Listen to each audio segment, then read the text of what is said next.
एक बार फिर से स्वागत है आपका करंट अफेयर्स वीडियो में। क्वेश्चन क्या है, हाल ही में किसे उड़ीसा सरकार द्वारा बिजू पटनायक खेल पुरस्कार प्रदान किया गया है? अमित रोहिदास को। किसको? अमित रोहिदास को। ठीक है।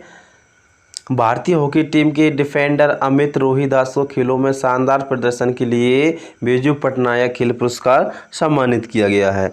अमित रोहिदास उड़ीसा के सुंदरगढ़ जिले के रहने वाले हैं। कहाँ के रहने वाले हैं? सुंदरगढ़ जिले के, उड़ीसा सुंदरगढ़ जिले के रहने वाले हैं। इस पुरस्कार के लिए उन्हें प्रशस्ति पत्र और 2 लाख रुपए का नगद पुरस्कार दिया गया है। ठीक है। पैरालंपिक में भारत को पहला मेडल भविना पाटिल ने किस खेल में दिलाया था? इसका आंसर है टेबल टेनिस। किस में दिलाया था? टेबल टेनिस में। ओके।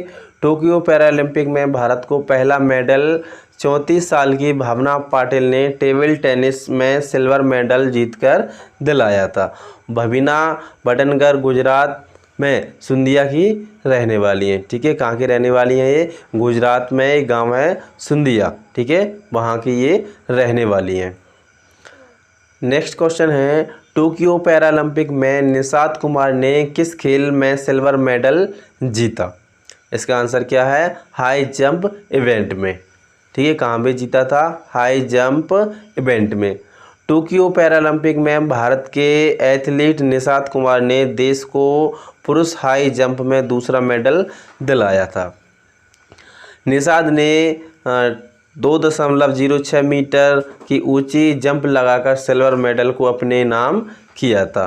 ओके। योगेश कठुनिया ने टोक्यो पैरालंपिक में किस खेल में सिल्वर मेडल जीता था? डिस्कस थ्रो में। कहाँ पे जीता था? Discus throw. ठीक है। योगेश कठुनिया ने डिस्कस थ्रो की F56 स्पर्धा में सिल्वर मेडल जीतकर इतिहास रच दिया था।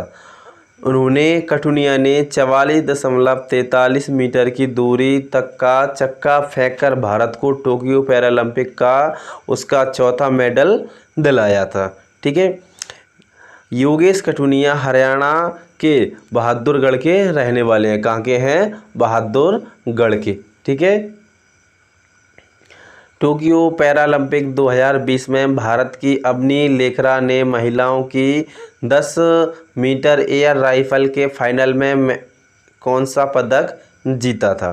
टोक्यो पैरालंपिक 2020 में भारत की अवनी लेखरा ने महिलाओं की 10 मीटर एयर राइफल के फाइनल में कौन सा पदक जीता था? इसका आंसर है स्वर्ण पदक। कौन सा पदक जीता था? स्वर्ण पदक। ठीक है। इसी के साथ अवनी लेखरा टोक्यो पैरालंपिक में स्वर्ण पदक जीतने वाली पहली भारतीय महिला खिलाड़ी बन गई हैं।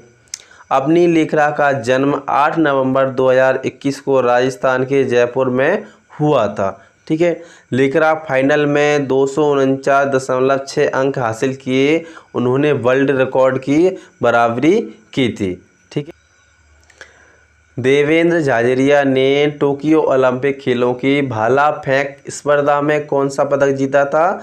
रजत पदक। कौन सा पदक जीता था? रजत पदक। ठीक है। एथेंस 2004 और रियो 2016 में पदक स्वर्ण पदक जीतने वाले 40 वर्षीय झाझरिया ने 40 वर्ग में 64.35 मीटर भाला फेंककर अपना पिछला रिकॉर्ड तोड़ा था। भारत के सुंदर सिंह गुर्जर ने टोक्यो पैरालंपिक में पुरुषों के भाला फेंक के F46 स्पर्धा में कौन सा पदक जीता था? कांस्य पदक जीता था। ठीक है। सुंदर सिंह गुर्जर यह पैरालंपिक खेलों में पुरुषों के भाला फेंक के F46 वर्ग में कांस्य पदक जीता था। टोक्यो पैरालंपिक खेलों में जेवलिन थ्रो में सुमित अंतिल ने कौन सा पदक जीता था? स्वर्ण पदक। ठीक है। टोक्यो पैरालंपिक में जेवलिन थ्रोअर सुमित अंतिल ने पुरुषों के F64 वर्ग के फाइनल मुकाबले में स्वर्ण पदक जीता था। सुमित ने 68.55 मीटर दूर भाला फेंककर गोल्ड मेडल अपने नाम किया। हरियाणा के सोनीपत के रहने वाले हैं। सुमित अंतिल का जन्म 1998 को हुआ था। सुमित की मां के मुताबिक 2015 में सुमित को बाइक हादसे में अपना एक पैर गंवाना पड़ा था।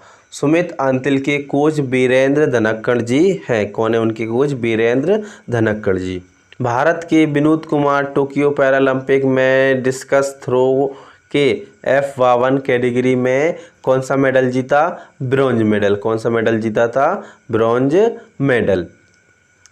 दरअसल भारत के डिस्कस थ्रोअर विनोद कुमार के ब्रॉन्ज मेडल को अब अमान्य घोषित कर दिया गया है, क्योंकि विनोद ने पुरुषों की डिस्कस थ्रो के F52 कैटेगरी में कांस्य पदक जीता था, लेकिन कुछ देशों द्वारा विरोध जताने पर रिजल्ट को होल्ड पर रख दिया गया था।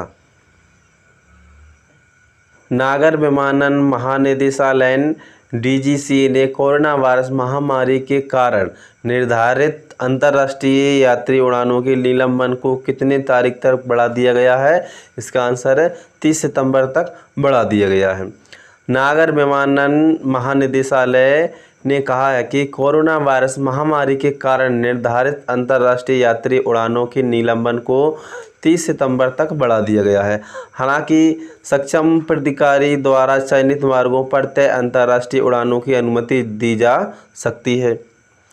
कोरोना वायरस महामारी के कारण भारत में अंतर्राष्ट्रीय यात्री विमान सेवाएं 23 मार्च 2020 से स्थापित हैं, लेकिन वंदे भारत मिशन के तहत मई 2020 से और जुलाई 2020 से चुनिंदा देशों के साथ द्विपक्षीय एयर बबल व्यवस्था के तहत विशेष अंतर्राष्ट्रीय उड़ानें संचालित हो रही हैं।